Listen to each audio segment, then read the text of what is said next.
नमस्कार दोस्तों, स्वागत है आप सभी का एक बार फिर से हमारे आचार्य जागेंद्र मिश्रा चैनल पे। दोस्तों, यदि आप अपनी लाइफ में कुछ नया सीखना चाहते हैं तो चैनल को सब्सक्राइब जरूर करिएगा। दुर्गा अष्टमी 2021 में कब है, जाने सही तारीख।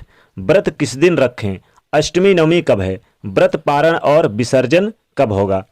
दोस्तों, 13 अप्रैल 2021 दिन मंगलवार से चैत्र नवरात्रि की शुरुआत हो चुकी है और अब लोगों में ये जानने की उत्सुकता है कि आखिर अष्टमी, नवमी और दशमी तिथि कब पड़ेगी।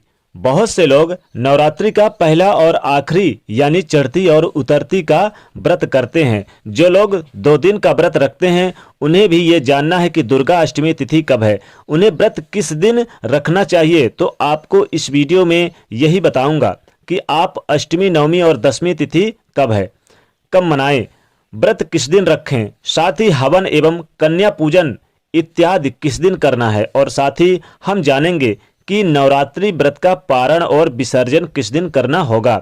दोस्तों, चैत्र नवरात्रि का पर्व दुनिया भर में खूब उत्साह के साथ मनाया जाता है।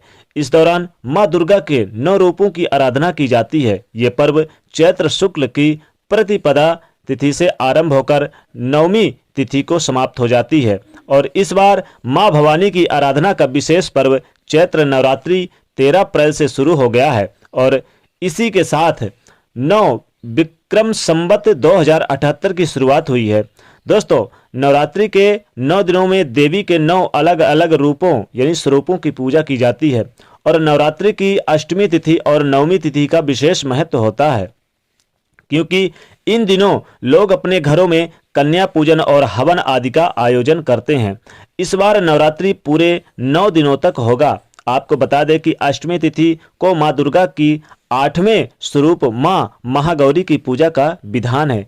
इनकी पूजा करने से घर में मांगलिक कार्य, सुख शांति, धन वैभव, कुल में वृद्धि की प्राप्ति होती है। साथ ही यानी कि मां गौरी की अखंड सौभाग्य का आशीर्वाद भी प्रदान करती हैं। महागौरी जी एक बार प्रसन्न हो जाती हैं अपने भक्तों पर तो छप्पड़ फाड़ के धन भी बरसाती हैं। और नवरात्रि का 8वां दिन 20 अप्रैल 2021 दिन मंगलवार को पड़ेगा और अष्टमी तिथि की शुरुआत 19 अप्रैल की मध्य रात्रि के बाद यानी कि 20 अप्रैल 2021 को 12:01 पर होगी और अष्टमी तिथि की समाप्ति 20 अप्रैल की मध्य रात्रि के बाद यानी कि 21 अप्रैल को 12:43 तक रहेगी। इसलिए जो लोग नवरात्रि का चढ़ती उतरती यानी पहला और आखिरी व्रत करते हैं तो वह अपना व्रत 20 अप्रैल 2021 दिन मंगलवार को रखेंगे और नवमी तिथि को मां दुर्गा के 9वें स्वरूप सिद्धिदात्री पूजा अर्चना की जाती है। माता सिद्धिदात्री की पूजा करने का भी विशेष विधान है।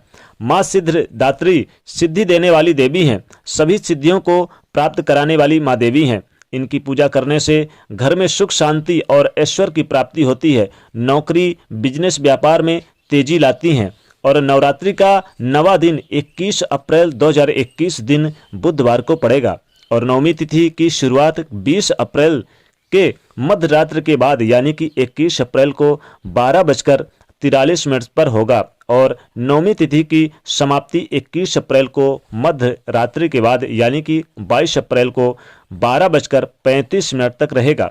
इसके अलावा नवमी तिथि को कन्या पूजन और हवन का भी विधान होगा। इसलिए इस दिन मां भगवती की पूजन के बाद हवन करें और उसके बाद कन्या पूजन करें। उन्हें भोजन कराकर उनका आशीर्वाद लें। यथा योग उन्हें दान दक्षिणा करें, वस्त्र का दान करें, जिससे आपको अनंत गुना फलों की प्राप्ति होती है। कई लोग अष्टमी तिथि को भी हवन और कन्या पूजन कर लेते हैं। तो जिनके घर में अष्टमी तिथि को हवन और कन्या पूजन का विधान है वह लोग अष्टमी तिथि को ही हवन और कन्या पूजन कर सकते हैं। अन्यथा आप नवमी तिथि को हवन करने के बाद भी कन्याओं का पूजन संपन्न करें। दोस्तों अष्टमी नवमी तिथि में कन्या पूजन जरूर करना चाहिए।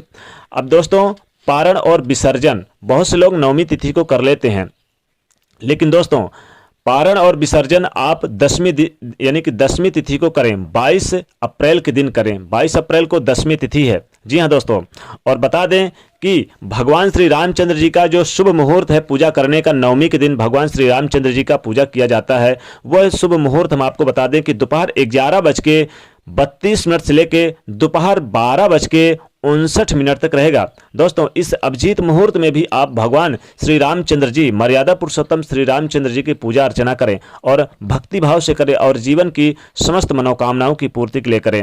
अब पारण और विसर्जन 10वीं दिन यानी 10वीं तिथि के दिन करना चाहिए 22 अप्रैल को, क्योंकि जब पूरा व्रत हो जाता है और 9 दिनों का संपन्न हो जाता है माँ भगवती दुर्गा जी का काम और व्रत, उसके बाद अगले दिन विसर्जन और पारण करने का विधान है। विसर्जन और पारण आप यानी कि 22 अप्रैल को आप कर सकते हैं सुबह से लेके दोपहर तक में। जी हाँ दोस्तों, तो दोस्तों ये थी कुछ खास जानकारियाँ आपके लिए। ये बहुत ही विशेष जानकारियां हैं। कमेंट सेक्शन में सच्चे दिल से जय माता दी जरूर लिखें और जाते हैं तो वीडियो को लाइक जरूर करें, नहीं तो चैनल को सब्सक्राइब करें और शेयर करिए। जय माता।